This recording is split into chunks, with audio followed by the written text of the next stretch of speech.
오늘은 많은 분들에게 논쟁이 되고 궁금해하시는 주제를 다뤄보겠습니다. 바로 시크릿과 양자 물리학에 대한 이야기입니다. 시크릿을 읽으신 분들, 끌어당김의 법칙을 실천해 보신 분들 중에 이런 궁금증을 가지신 분들이 많으실 겁니다. 정말로 양자 물리학이 끌어당김의 법칙을 증명한 걸까? 과학적으로 검증된 내용일까? 아니면 그냥 상상일까? 먼저 시크릿이 왜 이렇게 전 세계적으로 사랑받게 되는지 생각을 해보면서 짚어보겠습니다. 내가 원하는 걸 간절히 바라면 이루어진다. 이 메시지 자체가 사람들에게 엄청난 희망과 용기를 줬습니다. 특히 어려운 상황에 있는 분들, 인생의 막다른 길에서 방향을 찾고 있는 분들에게는 정말 큰 위로가 됐죠. 우리에게 모두 인생에서 한 번쯤은 내가 정말 원하는 게 뭘까? 어떻게 하면 내 꿈을 이룰 수 있을까라는 질문을 던져보잖아요. 시크릿은 이런 근본적인 갈증에 대한 희망을 제시했습니다. 그리고 여기에 양자 물리학이 이걸 증명한다는 설명이 더해지면서 더욱 설득력 있게 느껴졌죠. 아무래도 과학적으로 증명됐다는 말이 붙으면 확실해 보이거든요. 특히 현대사회에서 과학은 객관적인 진리의 상징이잖아요. 그래서 많은 분들이 이게 정말 과학적 사실이구나 라고 받아들이게 됐죠. 자, 그럼 여기서 양자 물리학이 무엇을 하는 학문인지 간단하게 살펴보도록 하겠습니다. 많은 분들이 알고 계시다시피 양자 물리학은 원자와 그보다 작은 입자들의 행동을 연구하는 물리학입니다. 구체적으로는 전자가 원자 핵 주위에서 어떻게 움직이는지, 빛이 물질과 어떻게 상호작용하는지, 원자들이 어떻게 결합해서 분자를 만드는지, 반도체에서 전자가 어떻게 흐르는지, 핵심은 측정과 예측입니다. 양자 물리학자들은 이런 아주 작은 미시적 현상들을 정확한 수학으로 기술하고 실험으로 검증해서 실용적으로 응용하는 일들을 합니다. 실제적으로 양자 물리학 덕분에 우리가 사용하는 것들이 있는데요. 컴퓨터, 스마트폰, 레이저, MRI 의료기기, GPS 위성 시스템, LED 조명 등등 이 모든 게 양자 물리학의 정확한 계산과 예측을 바탕으로 만들어진 겁니다. 양자 물리학은 철학이나 추상적 이론이 아니라 실험 과학이고요. 그리고 정교한 실험 장비를 통해서 미시 세계 현상들을 실제로 관찰하고 측정을 합니다. 예를 들어서 전자빔을 만들어서 쏘고 그 결과를 검출기로 정확히 측정하고 수학적으로 분석해서 법칙을 찾아내는 거죠. 이런 실험들은 수백 번, 수천 번 반복해서 재현성을 확인을 합니다. 대표적인 실험으로는 첫 번째 이중 슬릿 실험이라는 게 있어요. 벽에 구멍 2개를 뚫고 전자를 쏘면 전자 하나가 동시에 두 구멍을 모두 통과해요. 마치 한 사람이 동시에 2개의 문을 통과하는 것과 같은 거예요. 두 번째로는 터널링 현상이 있습니다. 일상에서는 공이 벽을 뚫고 지나갈 수 없잖아요. 그런데 전자는 벽을 그냥 통과합니다. 벽 너머로 순간이동을 하는 거죠. 세 번째는 중첩 상태입니다. 동전은 앞면이거나 뒷면이죠. 둘 중 하나죠. 그런데 전자는 동시에 여러 상태에 있을 수가 있습니다. 마치 회전하는 동전이 앞면과 뒷면을 동시에 보여주는 것과 같습니다. 네 번째로는 얽힘 현상입니다. 쌍둥이 전자 2개를 지구와 달에 각각 놔도 한쪽을 건드리는 순간 다른 쪽이 즉시 반응해요. 빛보다 빠른 속도로 반응한다고 합니다. 자, 그럼 가장 유명한 관찰자 효과를 쉽게 설명드려 보겠습니다. 동전을 던졌다고 생각을 해보세요. 동전이 공중에 날아가는 동안에는 앞면과 뒷면의 가능성이 동시에 존재하죠. 하지만 땅에 떨어지는 순간 앞면 또는 뒷면으로 확정이 되죠. 양자세계에도 비슷한 일이 일어납니다. 전자는 관측하기 전까지는 파동처럼 여러 가능성에서 퍼져 있다가 누군가가 측정하는 순간 하나의 위치로 확정이 됩니다. 하이젠베르크가 발견한 불확정성의 원리라는 것도 있고, 입자 2개가 한번 얽히면 아무리 떨어뜨려 놔도 한쪽의 상태가 정해지는 순간 다른 쪽도 즉시 정해진다는 현상도 있습니다. 이런 걸 얽힘 현상이라고 합니다. 여기서 중요한 건 이런 복잡한 양자역학 이론들을 다 이해하실 필요는 없다는 거고요. 그냥 이런 게 있다라는 것만 알아두시면 됩니다. 핵심은 이건 아니에요. 그래서 양자 물리학은 측정 장치가 입자와 상호작용하면서 결과가 확정되는 과학이라는 것.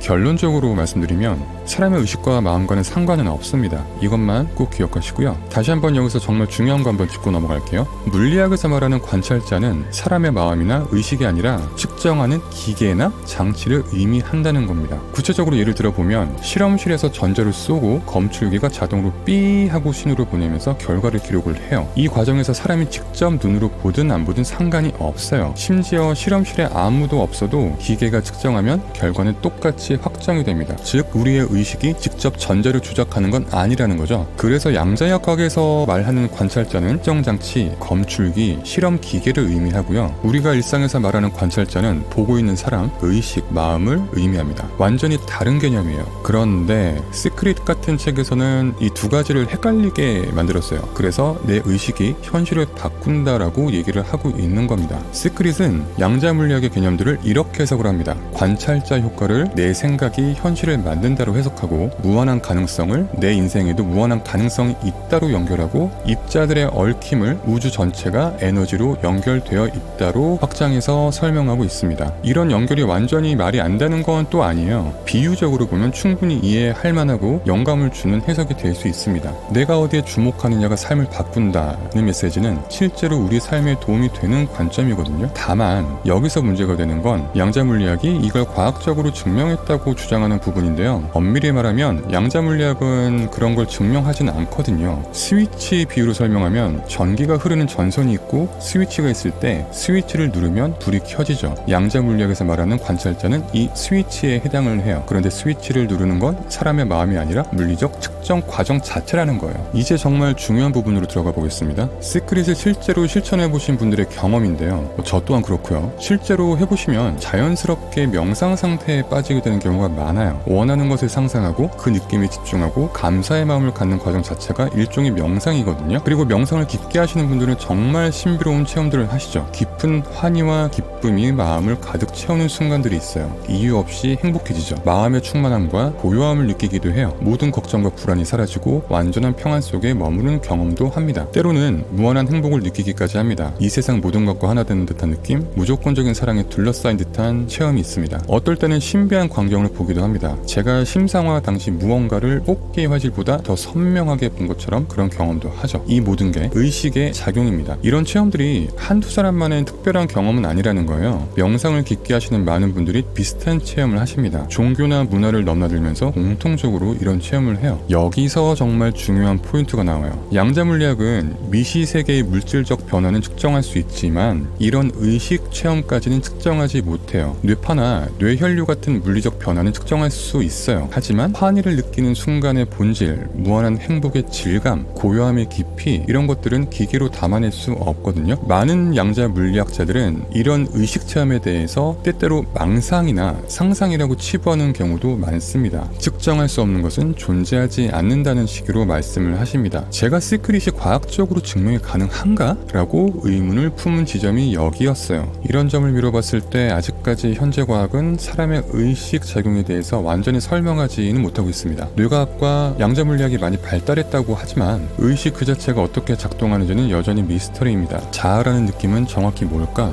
왜 우리에게 주관적 경험이 있을까? 의식은 뇌에서 어떻게 생겨나는 걸까? 이런 근본적인 질문들에 대해서 과학은 아직 명확한 답을 주지는 못하고 있습니다. 근데 과학적으로 설명할 수 없다고 해서 과연 존재하지는 않는 걸까? 경험상 아니었거든요. 자, 그래서 어떻게 해야 되느냐? 이 두 가지 영역을 섞으려고 하지 마세요. 과학적 접근은 측정 가능한 것, 반복 가능한 것, 객관적으로 검증할 수 있는 것에 집중을 하고 있고요. 의식적 접근은 직접 체험, 주관적 경험, 내적 변화에 초점을 맞추고 있습니다. 해서 내린 결론은 둘 다 나름의 가치가 있다고 보고 있습니다. 과학은 객관적 세계를 이해하는 데 탁월하지만 주관적 경험의 깊이와 의미는 잘 다루지는 못하고요. 반대로 의식적인 탐구는 내적 경험의 깊이를 탐험하는 데 뛰어나지만 객관적 검증이나 일반화에는 아직까지는 무리는 있습니다. 자, 그러면 이 모든 걸 종합해서 시크릿을 어떻게 받아들이면 좋을지 생각을 해보겠습니다. 자, 먼저 시크릿의 장점들을 살펴보면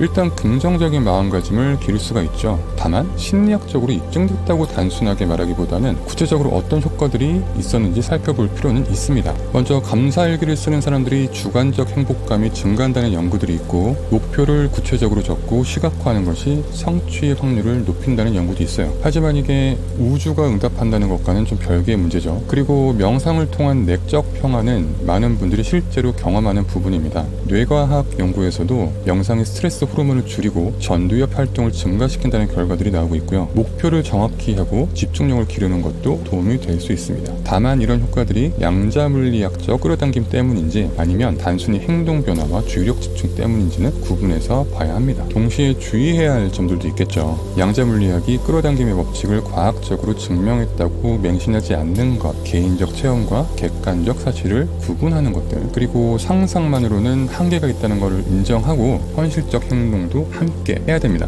과학계 내부에서도 의식에 대한 관심이 늘어나고 있습니다. 의식 연구라는 새로운 분야가 생겨났고 몇몇 과학자들은 의식과 양자물리학 사이의 연관성을 진지하게 탐구를 하고 있고요. 물론 아직 초기 단계이고 논란이 많지만 적어도 의식은 과학의 영역이 아니다라는 식의 일방적인 배제는 줄어들고 있습니다. 서양 과학과 동양의 명상 사이의 대화도 활발해지고 있어요. 달라이라마와 과학자들의 대화, 마음챙김 명상에 대한 뇌과학 연구 등이 그 예가 될 수 있겠죠. 이런 시도들을 통해서 객관적 과학과 주관적인 체험 사이에 다리를 놓으려는 노력은 계속되고 있습니다. 지금까지 내용을 정리하면 이렇습니다. 양자물리학 자체는 끌어당김의 법칙을 직접적으로 증명하지 않습니다. 관찰자 효과에서 말하는 관찰자는 측정 장치이지 사람의 의식은 아닙니다. 하지만 양자물리학의 언어와 개념을 비유적으로 활용한 것은 충분히 의미가 있고 가치가 있다고 생각합니다. 실제로 많은 분들이 명상을 통해서 긍정적인 효과를 경험하고 계세요. 이런 주관적 체험들은 과학적으로 측정하기는 어렵지만 그렇다고 무의미한 건 아니겠죠. 하지만 시크릿은 양자물리학을 과학적 근거로 내세우지만 실제로는 아직까지 과학적인 연결고리는 애매합니다. 이 점은 분명히 해야 돼요. 다만 시크릿을 실천하면서 얻는 심리적 효과들,